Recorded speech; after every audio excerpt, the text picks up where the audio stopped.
In today's Making Their Case, when does a presidential speech to school children become political? And has the line been drawn unfairly for President Obama? Alex, some schools and parents say they don't want children to listen to the president on Tuesday when he will encourage kids to work hard and stay in school. These parents say there is no place in the classroom for what they see as a political event, despite the fact that politicians from mayors to members of Congress to every president have all given speeches encouraging kids in school. But this map shows states with school districts who say they will not let students watch the president's address.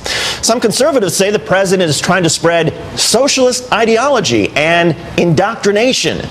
Here to make their case are Mike Leahy of the Nationwide Tea Party Coalition. He opposes the president's speech, and Kathy Miller of the Texas Freedom Network, who has 2 kids of her own and wants students to hear the president. Kathy, you're in Texas, where groups are trying to pressure schools not to allow the president's speech. Your reaction? Well, I'm actually saddened by the idea that when the President of the United States wants to reinforce a message that I deliver to my kids at home every day, study hard, stay in school, get a good education, it's turned into a politically contentious issue. I think most parents are excited that the President is going to address their children and can't wait to talk to their kids about what he had to say.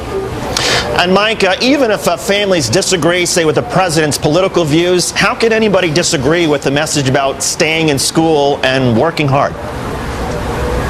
Well, David, this is just a creepy indoctrination of our children into the cult of personality that is Barack Obama. Mike, let's just be specific. Let's be specific. Here, let me tell you why. Quiet down, David, and let me tell you how.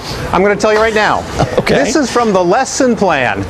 The original lesson plan. They want which has since teachers can extend learning by having students write letters to themselves about what they can do to help the president.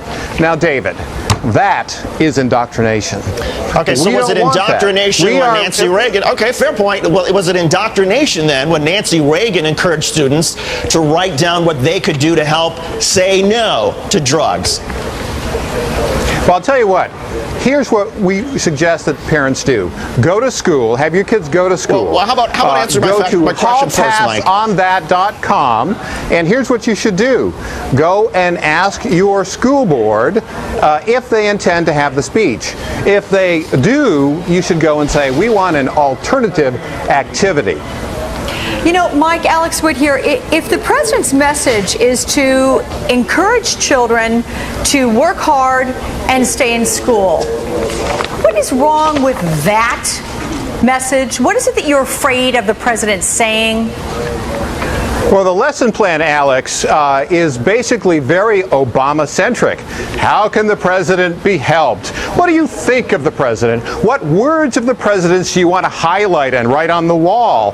That's not what education should be about. That's what we object to. This is Mike, indoctrination. That's also not what his speech is about. His speech isn't anything about that. You're talking about lessons plans in which teachers get to decide for themselves how they want to incorporate this. Kathy, as far as the president actually speaking, do you see a danger there? Is there any sort of point that Mike is making that maybe politicians should not be, I don't know, delivering speeches to kids?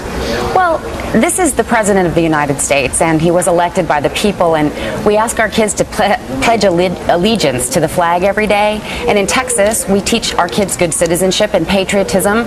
And I think it's just ironic that when the president wants to encourage kids to be full participants in the civic life of our country, it causes an uproar. I'm actually befuddled by this. You know, Kathy, I want to ask you, do you think the kids, the message, where it comes from, is it really a big deal? You've got parents that are going to say, work hard, stay in school. Right. You've got your teachers and principals saying, work hard, stay in school. Right. You've got the president saying, work hard, stay in school. As a parent, do you think the kids really distinguish between that message? Who's saying it? Well, I think that children are aware that the President of the United States holds a special place in our country, and we do have a dropout problem in our nation, and education is really important to the success of our kids and our country. So I do think it's great that the President of the United States says education is a priority. I want to say what I want parents to say and what I want to support them in encouraging their kids to do well in school and to participate in the civic life of our country. I do think that that matters.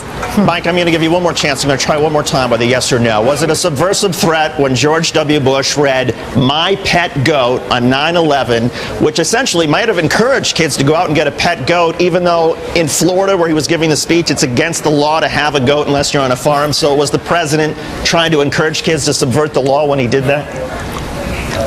David, you are so in the tank for Barack Obama. You should be on the White House communications staff, not at MSNBC. Mike, this is a simple yes or no question. If it's good for the goose, it's good for the gander. If it's subversive, no, look, Mike. Seriously, if it's subversive for any politician to speak to kids, and I grant there's a valid argument that maybe politicians shouldn't be in our schools. Have you read the lesson plans, to mayors and members of David, I have, and I read the fact that they changed I have, and they changed the lesson plan from the letter about what you can do to help President Obama to talking to the kids. Here's what you need to take away. Okay, the speech is just the small kernel. The lesson plan put together by the Department of Education is the point, and it's all part of the indoctrination and propaganda that you, David, at MSNBC support. Parents are really worried about it. I don't want my kids to have that. I'm sure they can go and talk to their teachers and teach their kids critical thinking, which most schools do. In any case, Mike Leahy and Kathy Miller, thank you both for coming out. We appreciate it. And Alex, Alex, I still don't quite get the logic of people like Mike in that group. I mean, I always thought we had, I'm sure there were always people when I was in school who came in who said things that even as a fifth grader, some of us disagreed with, but part of the lesson was critical thinking. Was somebody fair? Were they honest? Did they use facts to make their argument? And I still don't get why that's such a threat. And I got to tell you, I'm the mom of 2 kids, and I don't know every single time someone comes into my children's school and makes a presentation to them. Sometimes it's after the fact, and then I think it's really up to parents to take the information that's given to the kids, whether it's delivered by the president, teachers, fellow students, anything like that. And parents have to help guide kids. So, but I got to tell you, some of that interview, David, I was like just rendered speechless. Well, and that's hard to do for me. Yeah, and it makes the argument that this really isn't about education, that maybe this is really about demonizing our first African-American president.